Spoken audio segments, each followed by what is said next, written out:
So, we're finally here. We've been talking about this a long time, and finally, we have a show without a name. We'll get there eventually, but this is the place to come for football conversations. And who better to have those said conversations with than the man himself? Thank Culture Cams, my boy, how are you today? All good, man. All good. I mean, look at the place. Do you know what I mean? Looking nice. Got the goat behind me. Got your half and half scarf. Internation. Got another goat next to you as Thanks. well. Like all of this, man. It looks good. It looks nice, and the thing is, we're gonna keep building on it as well. But maybe one thing that people don't know, we're doing this in our home. Do you know what I mean? Home podcast. Do you know what I'm saying? It feels different. It feels nice. But as I said, like, it's something that we've always discussed, and it's always something that we've spoken about potentially doing. Do you know what I mean? And the fact that we're able to do this in our home just makes it a little bit I might roll more out of bed special. one of these days, bro. 11 p.m. Why not? What did Neymar say today? Turn on the cameras. Bro, why not? Why not? But that's the luxury that we have now. Do you know what I mean? Absolutely. And listen, a lot of people, if you're not familiar with us, you know, people know who we, well, the people that are familiar with us know how much we've done together already. And, you know, as I said, it's just something that we've decided. You know, fans have always been saying, do it. We had series last year and stuff, and it's just time to do it. Why not, man? Merge the two You know what I'm worlds. saying? Merge the two worlds. So I'm feeling good about this, man. Yeah, I'm excited as well too. And to be honest, first episode, first show, I think the topics almost fell into our lap, man. Yeah. This past week, my boy, my guy, Eden I'm Hazard. pointing to the sky. He's not dead. Hey, he feels like it. Pointing to- It feels like it, bro. Man did this, you know. He's not dead. I miss him every single day, man. Eden Hazard Mm. came and shook the internet with his quotes. I think he did it to L'Équipe or the Parisien, one of those French newspapers. And they basically asked him, when it comes to being a pure hooper, Hazard, pure footballer. Watching too much ball don't stop, man. When it comes to being a pure footballer, who was better than you? And he kind of caused the stir, caused the commotion, because his answer was pretty controversial. He said, I think only Messi for sure is better than me. Neymar, maybe, he said. Ronaldo, I think he's a greater player than me, but pure footballer, he said, I'm not so sure. And as you know, the internet went absolutely crazy. But I thought, look, we've been talking a lot about this ourselves. We were on Twitter a little bit about it. But let's actually break this whole conversation down. Ronaldo, Hazard. Before we do that, I think it's correct to actually define these words. Yeah. What the hell does a pure footballer mean? First and foremost, what's a pure footballer to Eden Hazard? That's the question. What's the pure football to Hazard? Because his could mean anything. His could be how you receive the ball with the ball at your back. It could be how you shoulder the ball. You know what I mean? We don't know what a pure footballer is for Hazard. But I would say a pure footballer for me is your relationship with the football. Agreed. In any way. That could be striking the ball, how you strike the ball. If you say, I want that ball to go top bins, and you can just do it like that, you have a crazy relationship with the ball. Your dribbling ability, how close you can keep the ball, your ball manipulation. These are things that all play a part to pure footballer for me. And look, what do they say? It's the beautiful game. They say football is an art. Who are the people that can make football as close to an art as possible? For me, that's a pure footballer. What about you? Wow, poet Kim's out here, bro. Wow. I like that. Who makes football an art? Hey, Listen. you've been hanging out with me a little I'm bit. telling you, man, the archive days and them things, you know what I'm saying? Shout me, man, bring me Yeah, on. Look, man, I agree, though, with your initial definition of, for me, a pure footballer is a player's relationship with the ball at their feet. But I think those are the key words at the end. With the ball at their feet. And that doesn't just mean dribbling, because I think a lot of the time, a lot of the outrage when it came to Hazard saying this was like, oh, Hazard just cares about dribbling. And the problem when it comes to the internet, in my opinion, is that people equate dribbling to aesthetics. Because I feel like we're in a generation where everything is about output, goals, assists. Can I say something about that, though, Go ahead. quickly? Have you ever seen an extremely low-level talent be a great aesthetic? Watching him is amazing, and he's so low-level. No, A talent. I've never seen it. You don't see it. So when people say aesthetics merchant, you're basically just saying a very high talented football player, a pure footballer. What people don't like is that pure footballer doesn't score goals. So basically, aesthetic merchant to people is a pure footballer who doesn't put down stats. Not really a bad place to be in. I'm not gonna lie. Sounds like Zidane. Right? It's not You really a just bad described place to Zidane. be Is in. Zidane an aesthetic Exactly. merchant? Iniesta, it's not Yeah. a bad place to be in. But no, I look, and the thing with me though, pure footballer, in my eyes, is not limited to dribbling. Dribbling is a big thing of it. And for me, dribbling is also not just like skills or whatever. How you carry the ball, how you get yourself out of tight situations. Busquets is in my opinion, a very high level pure footballer because the way he kind of gets himself out of that first phase ball pressure. manipulation. Absolutely. And that's what it comes down to. Ball manipulation, how you strike the ball, not just in terms of shooting, but in terms of passing, the angles in which you pass the ball, the way your relationship with your foot in the ball. Modric, for example, Stravella, that's a high footballing talent to have. In terms of the speed at which you play the ball, the range of passing, all of that kind of stuff comes down to your relationship with the football. And it's important that people know that you don't have to have every single attribute of this to be a pure footballer. Because, bro, we've seen Busquets strike a football. It's not the greatest. He will never tell you he can strike a football amazingly. But the way he manipulates, the way he can drag it, the way his first touch is going wherever he wants it to do, wherever he wants it. And a lot of people associate first touch with bringing the ball from the sky. No. Look at how he receives every pass. Look how he receives in the back. So you're further away from him. Look how he opens up. These are all part of his ball manipulation. And I saw people, like, I remember you tweeted about it. You gave your little list. And people saying dribbling and ball manipulation is the same thing. No, it's not. Busquets is a master ball manipulator. He's a good dribbler. He can dribble. He can move. But he's not a Zidane dribbler. He's not an Iniesta dribbler. But the manipulation is what sets apart. So manipulation and dribbling is completely it's different. Dribbling is almost like how you touch the ball. Yeah, it's how you touch manipulation, bro. You can hit someone one touch. Shoulder. Xavi, absolutely god level ball manipulator, bro. When you pass him, he's gonna open he's going to manipulate the ball in ways that you can't get it. Now, a lot of people that are elite dribblers are elite manipulators as well. So you can kind of tie them there. But there is a separation. Some people are just elite manipulators. Some people are elite. People got to understand the differences. And one thing I hate about all of this discussions is that people are trying to make football too black and white. Football is a gray area sport. There's nothing you can say to disregard that. You can bring a stat, you can bring this, you can bring back. Even in stats that you bring, it's how you interpret. There's gray areas to it. Like, because if you bring me an XG stat, assist stat, I need to watch that assist, by the way. Because if that assist is you passed it, a man's going past 3 players and scoring, that's not an assist to me. Do you know what I mean? So stats, everything in football is grey areas. That's sport. Even chances created, right? Everyone loves talking about big chances created and all that stuff. It's better than expected assists. Who the hell defined what chance created was to begin with? Yeah. Look at in basketball. LeBron James is the greatest scorer of all time in terms of stats, right?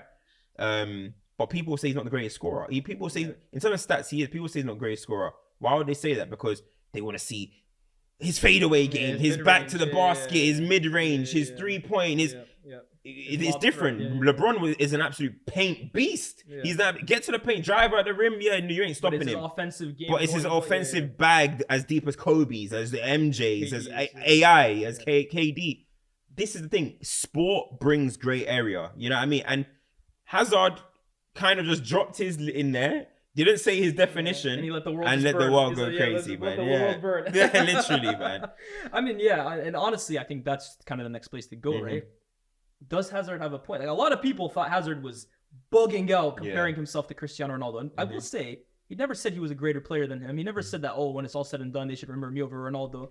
He never said he was a greater player than Ronaldo. He never said that when it's all said and done, he should be ranked higher, all that stuff. He just said when it comes to being a pure footballer, he believes that he could do just as much, if not more, than Cristiano Ronaldo. Where do you sit on that debate? I mean, is he wrong? Is he that wrong? Is he that wrong? Like, listen, you might say he's wrong, but is he wide off the mark? No, he's not wide off the mark. Eden Hazard, we got to remember, Eden Hazard is a supreme talent.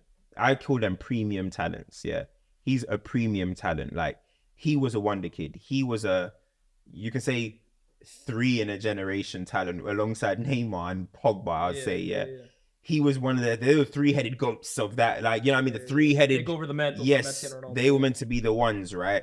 Hazard was doing things in France that they had never seen before. Listen to the way Joe Cole speaks about Hazard. Joe Cole played with Hazard for 1 season, has him in his all-time 11 with Chelsea players.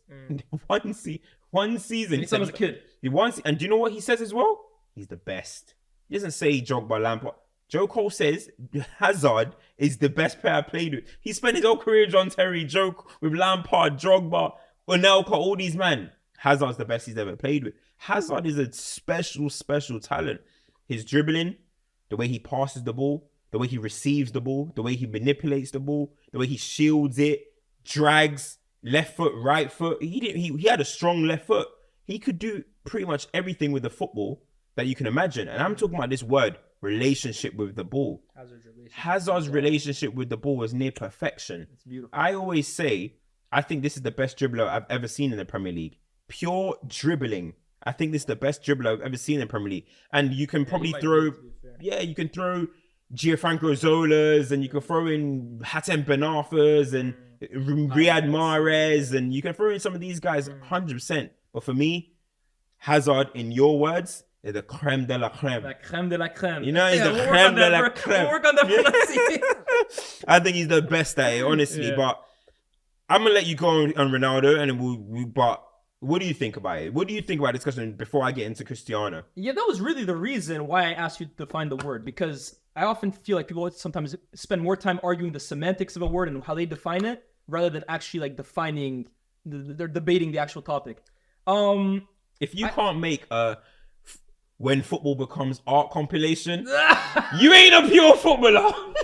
You ain't a pure. If YouTube haven't got a football becomes art on you, my friend, you're not a pure footballer. Simple as that. There's no Dominic Solanke when football becomes art. No, go easier, Solanke. Go easier. I love Solanke, but let's be real. You ain't seen no compilation of Solanke. Kante's not getting a when football becomes art. Makelele when football becomes art. He's not getting that, bro. You know what I'm saying? No, but yeah. 100%. No, I think if you want to make it as black and white as that, then yeah, bro. I think that's really the perfect way to describe it. I tend to agree with you. I don't think it was an outrageous thing to say. Basically, because that's the way we define pure footballer. Now, it also depends on how Hazard views it. I would disagree with him, though. Just because I think at times with Ronaldo, and this is coming from... People have their own view on hater, how I view man. Ronaldo. Stay on that side, man. You switched up, you stay on that Ronaldo, side. That's my guy, man. No, don't ever say that. I saw you say Neymar. You're putting food on the grill for Neymar's birthday, not Ronaldo's. You're crazy. For Ronaldo, bro. Low fat, low sodium. What's it called? Cucumbers. Hey, 2% fat beef steak. Hey, man, ain't nobody enjoying that shit, bro. Hazard and Neymar. Hey, we're putting good food on the table. Put pizza on the table, bro. No, look, anyways, all jokes aside, Cristiano Ronaldo, man. We talked about this the other day, right? I think people actually have forgotten how elite of a footballer Cristiano Ronaldo was. I think you kind of put it perfectly. It's almost the fault of his peers and the people who like him the most. Because when you compare him to Messi, the argument typically ends up being, Messi is all natural talent, but Ronaldo is all work rate and mentality. And that's why I like him more. Let's not forget, guys, that United signed Cristiano Ronaldo because of the way he absolutely ridiculed Man United over preseason. He didn't out-mentality O'Shea. Yeah. He didn't out-athlete O'Shea. We didn't deadlifts. It wasn't a deadlift competition. He made O'Shea look like a fool. He made United's defenders look like clowns, and he was so good and so talented that he literally had them going to the boss. Sir Alex, we got to sign this guy. He told them, we're already on it, bro. We're already on it. So I think people forget that. And then even past that, right? Ronaldo's best footballing years, forget about what he achieved in goals scored. The best version of Ronaldo, anyone will tell you this, is probably between 07 to 13. You might even say 09 to like 2012. That period was basically the perfect blend of Ronaldo's early development years. He was an elite talent, but maybe the output wasn't there. And his let's say his last few years, where like, okay, the goals and numbers are there, but in terms of like overall impact on a game, maybe lacking a little bit. That 6-year period, I would say, you are looking at perhaps the most complete attacking threat that football has ever seen. Am I wrong for saying that? I think he's up there, man. Left in terms foot, of long shots, left free foot, right kicks, foot, headers, of course, dribbling, goals. He had everything. He had everything. That's even without even describing how elite of an athlete he was and how elite his mentality was, bro. Cold-blooded killer with the ball at his feet, just as good. So when it comes to Hazard and him, I think Hazard, I don't think it's outrageous what he said, because like I said, like you said, Hazard is a footballing freak with the ball at his feet. But I just think Ronaldo, Do you think Hazard is saying that, Do you think Hazard is saying that because Ronaldo changed his game? Do you think he's saying he's a pure footballer because from day one, to day 32 or whatever, year 32, whatever it was, he has always been that player. You look at Neymar, he's always been that player. You look at Messi, he's never changed. You look at Zidane, you look at R9, you look at all of these guys, they never changed. Do you think that's the angle that Hazard is sitting on? The pure footballer is not going to change. Ronaldo completely changed. By 28 or something, Ronaldo was not 03 Ronaldo. Yeah. Ronaldo was not 07 Ronaldo. It was a complete... And it's not because... Yes, he wanted to go. He couldn't do it. Let's be honest. Like, after a while, Ronaldo's touch started getting a bit shaky. His dribbling was a bit shaky. But he's a tall guy. I get it. It was a bit clunky. Some people might say the knee injuries. But do you think that's maybe where Hazard is looking at? I think that's definitely one of them. I think another aspect as well, too. Did he even watch Ronaldo at his absolute, like, pinnacle? Or he might have, but I don't know. Maybe he's kind of, like, looking at it with biased eyes the last few years of Ronaldo. But I think it comes down as well to something that you talk about a lot in terms of, if you really think about it, Ronaldo is probably the one footballer in history that's in that top echelon of guys we talk about in goal category. That's not some like diminutive 5'8" creative genius. He's actually like an anomaly in that sense. A 6'2" rapid goal scoring, devastating forward. When you talk about the best of all time, you're talking about Maradona, Cruyff, Messi, Ronaldinho, Zidane. They don't really fall into that aspect of Cristiano Ronaldo, and he's almost an anomaly. So I feel like when we when players like Hazard almost view that, maybe he's looking at it through biased tinted glasses in terms of, well, this guy he doesn't go through diminutive situations like me or Messi do. Like he's more of like a devastating threat. Yeah, Ronaldo is seen as an outlier in football. He is an outlier. He's an outlier in football. And look, when you talk about all the ghosts you mentioned, they all have the same thing: the close control. They make football look like an art. You know what I mean? That's just the way it is. Ronaldo did make football look like art. Not his whole career. His goal scoring was unbelievable, but it wasn't like... Maybe the others are Da Vinci and he's Picasso, right? This is the art he's painting. Literally, I think Ronaldo, though, as you mentioned, as a young player, I don't think people really deep on what he did. He was in the Euro 2004 team of the tournament. He was skillful, left foot, as I always say, right foot, striking the ball, dribbling, step overs. Bro, I didn't want to go into this, but I remember, I used to play Pro Evo, I might be showing my age here, but I used to play Pro Evo 4, there was only 2 players in the game, there were 3 players in the game that could do the flip-flap. R9, Cristiano Ronaldo, and Ronaldinho. They're the only 3, they were 5-star skillers, mate. He gave Quaresma that, by the way. Quaresma. Oh, yeah, he did. Yeah. They were the 5-star skill, but even talking about Quaresma was seen as the bigger talent than Cristiano in the sporting academy. So it's not crazy what Hazard's saying. I do sit on the side that Cristiano Ronaldo is the better talent, right? But the way that people are trying to make it out like it's the most outlandish comment that you ever hear, I completely disagree with that. I think people are viewing it that way. I think people have a hard time viewing a footballer who didn't accomplish what he should have, being better at the sport than someone who maybe had more longevity or like made the most of his tools. So the example I'll bring up right now, last year I had a take that got me grilled. And I like what you said the other day. Getting cooked doesn't always mean you're wrong, by the way. It doesn't. I came out and said, the way I view it as a footballer, I don't think Erling Haaland can ever be the very best footballer in the world. And people cooked me. But my view of it was, and the example I gave, I think Erling Haaland could outscore Thierry Henry every single season of his life and win more trophies than Henry and leave a greater legacy than Henry. But as a footballer, he'll never be a better footballer than him, than a Suarez, than a Ronaldo Nazario. It's impossible in my mind. And people had so much to say, but I feel, kind of going back to what I said at the beginning, being a pure footballer is very important. No one can deny that. But also, we're not saying that that's the only thing that matters. So much that goes into it. When you're kind of creating, let's say, create a player. Talent is one thing. Mentality is another thing. And durability in terms of fitness, consistency, that's another thing. You need luck too.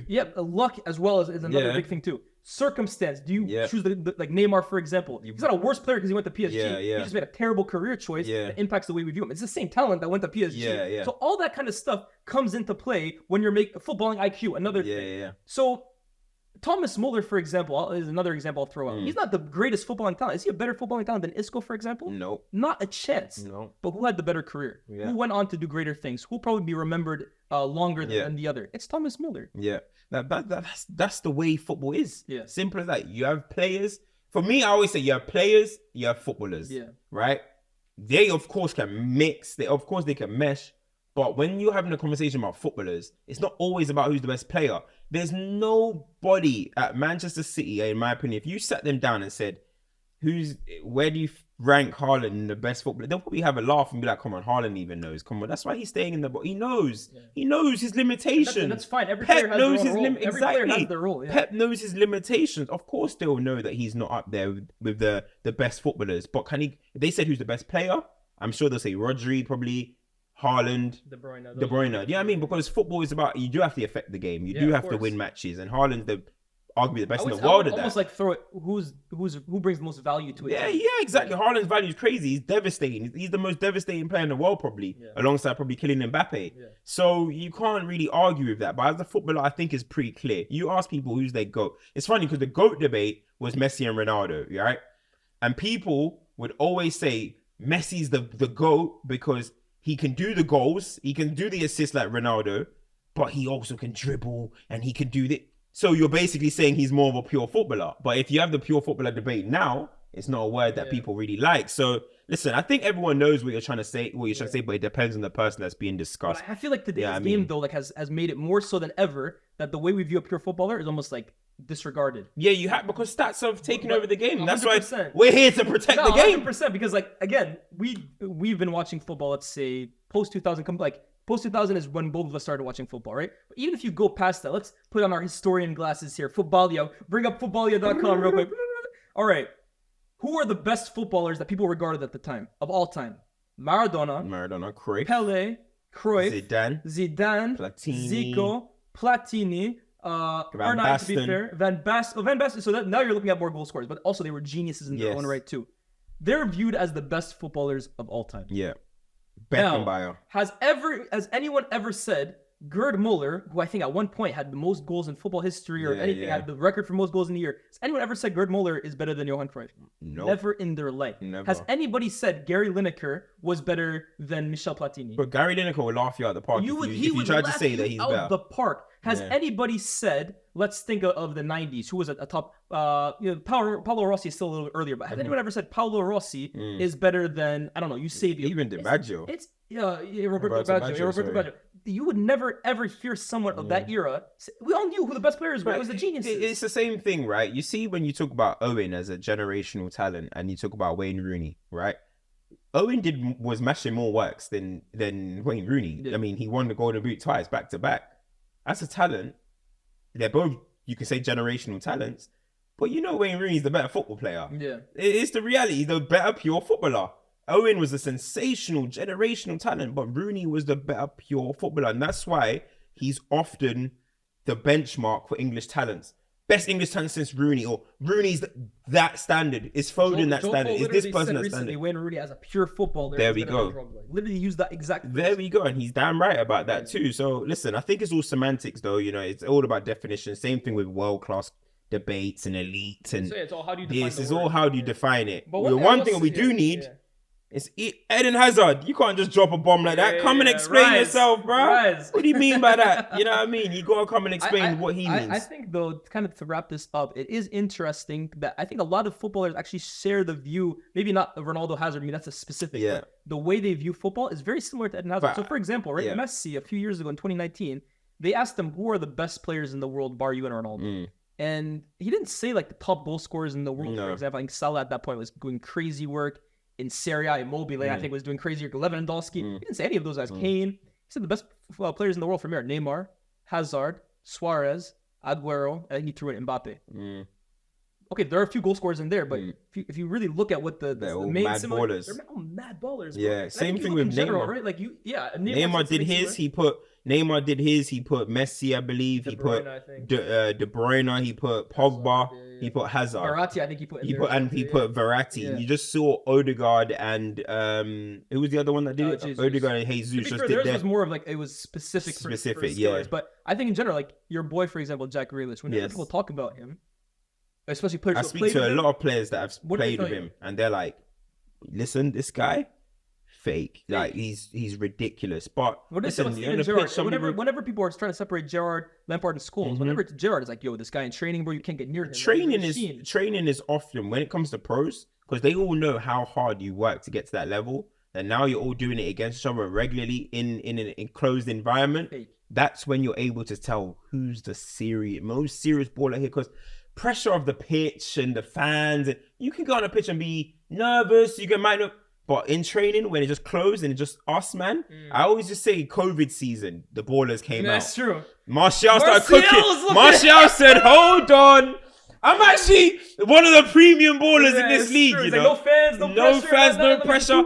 Phil Foden was going crazy in lockdown. Like the ballers, when there's a closed gym environment, the ballers come out to play, bro. You know what I mean? And that's why pro footballers, go speak to Rio Ferdinand, go speak to all them guys.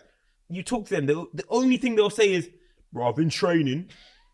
Is that your in training? It's my VO boys in training. Only training, bro. It's crazy, man. But yeah, man, that's it for me. Bro. Look, man, I think that's the perfect way to kind of summarize it, man. All I gotta say, protect the ballers. Who is the purest footballer that underachieved the most relative to his talent? I'm gonna say one that's gonna surprise you. Go ahead. I'm gonna surprise you. I got a few in my head. You got a few? Yeah. I'm gonna say Ganso. Ganso. You gotta think, listen. That's a real, it's not even a streets never forget. That is, you don't forget Ganso because of what he was doing on YouTube. Because of what you see. Him and Neymar were like yin and yang. They were the brothers. They were the Dudley brothers. They were Shaq and Kobe, as you said. They were MJ and Pippen. That is what they were meant to be. And for Ganso to only play 8 games for Brazil, while Neymar went on to be Brazil's all-time scorer, is so disappointing. I'm talking about, listen, honestly, Neymar was the one that everyone spoke about, but it was like Pele and Zico. Yeah, bro. Ganso, right foot, left foot, drags. He used to do roulettes. He can do back heels. He was doing everything, free kicks. His technical level, it was beyond Kaká. It was like, this is going to be the leaders of the new generation. And for him to not achieve it, and for him to just be kind of an afterthought, you don't even think about him. It's crazy. It's crazy. And everybody talks about Neymar was let down. He had no one. His sidekick was a butt. His boy left him alone. He said, "Come with me." On my life cam, you said Ganso. I had, that Ratatouille scene where he eats it and then he has a child. I haven't heard Ganso's name in ages. That is a serious baller and should have gone on to be one of the greatest players we've seen, like Neymar. Nah, 100%, bro. So I'm gonna ask you something. Go ahead. In a reverse way, then, who's the least pure footballer that reaced the highest level, that achieved the most out of their career? And name already came to my head. You ready for this one? Yeah. Inzaghi. Broski. This guy, I don't even want to disrespect him here. I actually think in his own right, he's a genius. Some of the goals this guy scores, it's only him that's capable of doing it. For example, for me, go watch back the 2007 Champions League final, Liverpool versus AC Milan. I think it's the first goal. Andrea Pirlo has a free kick top of the box, and he's going towards goal. And in the moment, Inzaghi looks like he's almost trying to get out the way, and it hits him and goes in. But then you rewatch it a few times, and I actually think he shifted himself to score the goal past him. He's crafty, bro. Man. He's like a genius in his own sick, twisted way. And I don't want to disrespect him because he's gone on to do some great things. Yeah. But with the ball at his feet, outside the 6-yard box, I'm so sorry, people. I hope you don't get offended. This guy was meaty, bro. Yeah. This guy was not up to the level of like the best strikers in the world. But in the 6-yard box, he became like a monster. Yeah. He became a goal-scoring freak. Sir Alex even said, I think he was born offside. Bro. Yeah. He just wanted to score goals. Yeah. But technical level, nah, that's a good one. That's a very good. I was thinking of other players, but that was a very good one, bro. Shout out you for that one, man. Okay, it's time to talk AFCON. It's time to go. We're living through AFCON at the moment. Yeah. One of the best tournaments I've seen in AFCON so far. How are you feeling about it, mate? How are you feeling? You still depressed? Yeah, there ain't nothing over there. You look at the screen, look at the camera. There ain't nothing over there, man. Look, man, bar the first 3 games, it's been a great tournament. Once Algeria exited and I could get rid of that, my days where I'm still heartbroken about that. But I think honestly, is Bomadi still there? Still saying? Bomadi? Nah, we ran his ass out. Sure? I swear he's gonna take you guys to court or something. Don't do that. I'll show up to court I'll show up as a lawyer, bro. Better call Lyes. Nah, look, bar Algeria, and I think, you know what? That actually kind of adds to the entertainment of AFCON. I genuinely love this tournament, man. Yeah. Honestly, watching it ever since Algeria went out as a neutral, I've enjoyed this tournament so much. So good. And I think for a multitude of reasons, right? Like, we always talk about the chaos of AFCON, right? Like AFCON is that tournament that anything can happen, blah blah. To be honest, I think sometimes that's overplayed. Yeah, I think the word chaos getting annoying. I think so as well too. Yeah. Because honestly, you look at this tournament, Ken, and I'd like to compare it to the other international tournaments. Let's leave the World Cup to the side because I think that in its own right is an outlier. It's just the greatest show on earth. But when you compare this to the other continental tournaments, Copa America, let's start with the Euros. Yeah. The Euros, the big one that everyone watches because we're Eurocentric, we're Euro biased. I actually think it's kind of overrated, to be honest with you, because I think the Euros, when we talk about international football compared to club football, there's always a difference. Club football is always more tactical. International football is more free-flowing. You have less time with the players, and you almost see the stars shine a bit more. But the Euros, I think, is the closest thing you can get to club football in terms of style. Yeah. It's slower, it's more methodical, it's more tactical, and as a result, as a neutral, I find sometimes it gets a bit boring. And you almost always have the odd Wales run to the deep run, Portugal winning it that one time, Greece in 2004. For the most part, I think you're always getting England, Germany, France, Italy. Those are Spain the last few years. I think it gets predictable. Copa America gets a lot of hype. But realistically, guys, please watch Copa America. It's basically just 11 guys kicking the shit out of each other. And then you get to the final where it's Argentina and Brazil. Yeah. A bit predictable. AFCON. Or Chile. That's Chile. Yeah, Chile, the little run. Peru recently, they were doing a little thing. But if you more of the time, it's Argentina, Brazil. Of course. You look at AFCON as an international tournament, go predict that your own peril. Yeah. It's impossible to predict. You heard the stat in the quarterfinal. The quarterfinals of the AFCON last year, in the last tournament, to the quarterfinals of the AFCON this year, every team is different. It's a completely different quarterfinal. That's never happened before in international football. Every single team from the previous tournament did not make the quarterfinals the next year. That's crazy, and that just highlights what you're saying. The unpredictability of AFCON is my favorite bit about it, because everyone talks like you should win. You know what the worst tag to have in the AFCON is? Favorite. Be the favorites. You don't want to be the favorites. You don't want it, because when you're the favorites, I'm telling you, it comes with a different kind of pressure. You know what I mean? And not only that do I love about AFCON, the unpredictability. There's three things that I would say I love about it. One, I'm happy at the moment that the quality is improving. I think this year's improved a little bit. But the things that I really love about AFCON, unpredictable. The stars who don't shine. That makes me laugh the most. You come to AFCON, They don't give a shit about who you are. They don't care who you are. Like, bro, man could be playing for Orlando Pirates. I'm going to let you know you are Premier League on 300 grand. Nah. You see here? We're fighting for our families, bro. We're playing for our families. And that's what I love about it. Like, often we walked into tournament, Drogba's got to do something. Didn't really do much. Salah, you got to do something. Didn't really do much. The last two tournaments.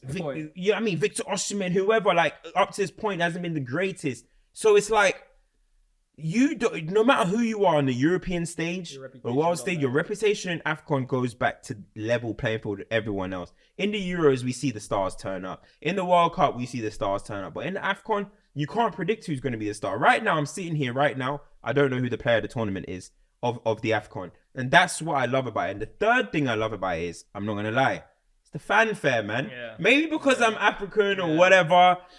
But the fanfare is just different. There's something different. The European tournaments, look, I was born in England. I support England when it's the Euros or whatever. If they play Nigeria, I support Nigeria. But if it's you know what I'm saying anyway. I mean, so in England. It's not like I hate you, Spain. No. Or I hate you, France. Or it's just two top nations playing it. There's something. Hold on a minute. What? You're going to tell me that there's no rivalry between each country. No, I have never, ever in my life seen hate watching like during AFCON, bro. That's what I'm saying. No, okay. No, you're going with my point. What I'm saying is, in the Euros, there's a lot of like love. Oh, okay, I see what you're saying. In the AFCON, bro, I love how everyone just straight hate. It does go a bit overboard because people start mentioning politics of the countries and stuff. But the actual, just the way people want to see each other fail is so fun. The banter that lands on Twitter, AFCON Twitter, it's clear. It's 10, clear. 10. I think this 10, tournament, 10. I was from, which countries was I from this? I was from Ghana for one game. I was from Cape Verde for one game.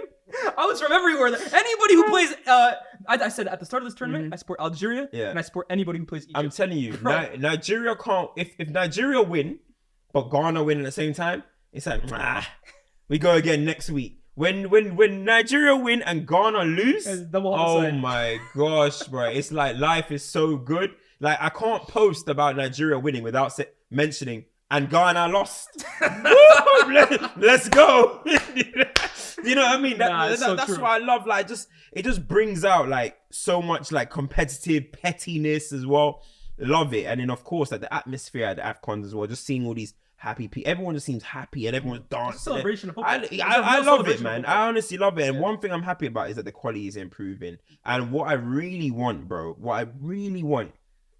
is for them people that are waiting for that England call up. You're waiting for that. Waiting for that England call up, ain't it? Yeah. They don't love you like that. That waiting for that England call up. You thought you was Zidane. They don't love you like that. You're waiting for that France call up. You're waiting for that England call up. You're waiting for that Spain call up. Whatever it is, whatever country it is, you're waiting for that call up.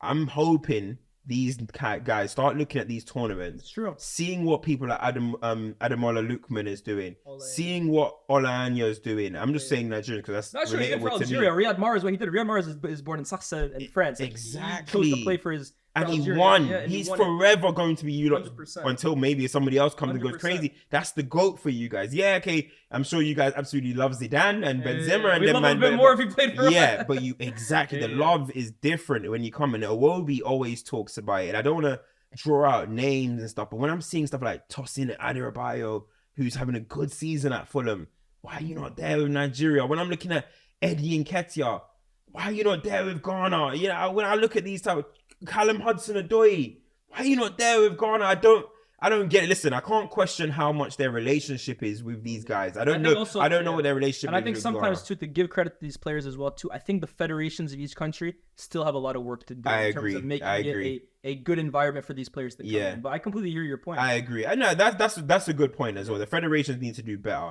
But it will be good to see. Absolutely. Because that's when you start to put respect on these tournaments. Everyone there's still the snobbish attitude toward it. And from managers, by the way, there's still from fans. Oh, I don't want my best player to go. Why is he going in the middle? You see all that talk, blah, blah, blah, blah, blah. We're moving it to the summer now anyway, but you see all of that talk. There's still that little bit of a snobbish attitude. But if the players really start playing for their home country, that attitude wouldn't stop. In fact, they'll probably have to take a winter break. Football will probably have to pause for the tournament or whatever. So, listen, I hope in the future it continues to grow and grow. But this has been a great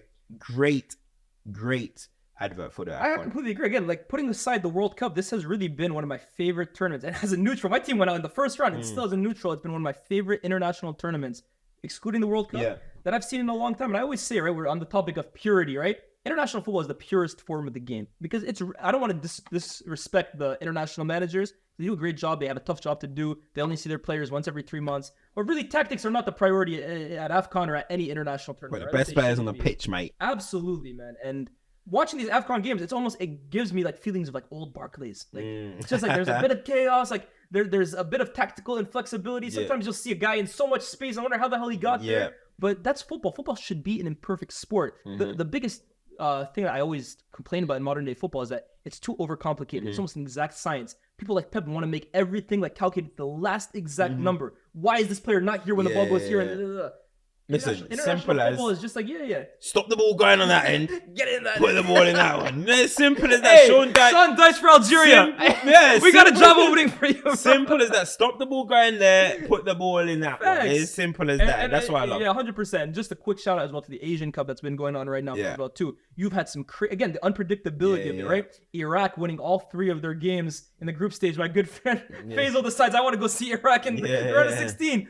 2 goals after 90 minutes to knock them out. It's crazy. You look at South Korea, they've gone through 2 rounds as well now, where they were losing against Saudi Arabia and against Australia. Last, like 97th and 99th minute, they come with an equalizer and then they knock out the team in extra time or penalties. And now you have a team like Jordan who are in the semifinals of AFCON. Wow. It's just incredible unpredictability. I think it's a great advert as well for those continents that are continuing to grow. Maybe there is still a snobbish view from Europe or from North America that, look, these countries and these continents are coming. And it's good. I feel like there's a lot of eyes on the tournaments as well. Like, I'll be honest. I never ever used to see Asia Cup reports. Never. I never used to see people tweeting it. I never used to see anything about it. I was even like confused about it. But now this year, I'm seeing so much about it. That's what you need. the coverage. AFCON as well, the coverage. They still need to work on this. Stop cutting off as soon as that final whistle goes. Bam! No talk. It's still got to work on it, but it's getting there. They Sky bought all the rights to it and stuff. So hey, it's baby steps. Yeah. I'm gonna ask you a question. If AFCON is the purest level of international football, as you said, what's the purest AFCON moments that you've ever seen? There's a few, right? I think as an Algerian, the one that sticks out to me the most for a negative way is in 2010 when Egypt beat us 4-0. And just a bit of context, there's a huge footballing rivalry between Egypt and Algeria. In fact, the year before, to qualify for the World Cup, Algeria beat them 1-0 in like this one-off game, and there was blood, and there was like the team bus was being attacked. There was really bad blood between the two teams. And in the semi-final of that AFCON, Egypt beats them 4-0, and Algeria gets 3 red cards. They go down to 8 men. Whoa. These guys are literally fighting on the pitch. And that Egypt team goes on to win that AFCON. They didn't even qualify for the World Cup that year. But that was just part of that great Egyptian team that could never make the World Cup. But when AFCON came, boy, they stood up. Yeah. What about you? I would say even this tournament. I'm going to go with this tournament. There's been a few things this tournament, by the way. Some of the screamers and stuff. Let's not forget about the manager getting water poured on his head because he was so devastated that they conceded, but it was in that game. Ivory Coast, when I look at the Ivory Coast situation right now, it's just like, so AFCON, bro. Like, they were basically 16th out of 16 teams to qualify. They were literally 3rd place, one of the worst teams in the tournament. They were getting booed. I made Ghana TV. CultureCams. I made Ghana TV on my criticism of Ivory Coast, right? I was like, this is a disgrace what they've done to their nation, blah, blah, blah, in their home nation. They sacked their manager mid-tournament, and they're in the semi-finals. They're in the semi-finals, and the way they done it, scoring 2 last-minute daggers to go through. Last minute, like last kick of the game, daggers to go through. This is just perfectly an AFCON situation. Now everyone, hey, I ain't gonna start going for the conspiracies, but home nation, all this luck riding your way. Someone put in the call, boss calls are made. But hey, listen, I got one more though about Ivory Coast, right? Ivory Coast, they got a lot of AFCON heritage. And you think of that great team in the 2010s with Yaya, Kolo, Gervinho, Didier Drogba. The here against Zambia, where, again, they were the big favorites. Drogba, I think, actually that year scored the winning goal, the winning penalty against Bayern in the Champions League final. And everyone was saying the king of the finals, king of big moments.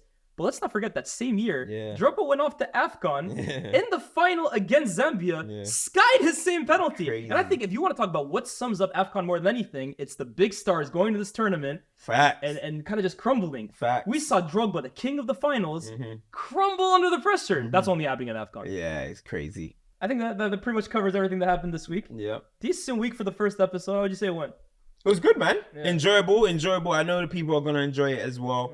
Of course, listen, guys, send in your topics as well. Send in the things that you want to see us talk about. We will see if we want to pick them. But throw them things in, man. And we're just going to have fun, as we always say. And yeah, man, that's about it, really. 100%. Hopefully, this time next week, we have a name for the show. I wouldn't hold your breath. Yeah, if not, we'll just continue vibing out, man. But enjoyed it. See you next week. I'll see you later, mate. I'll see you next week. I'm sitting in my room. Peace.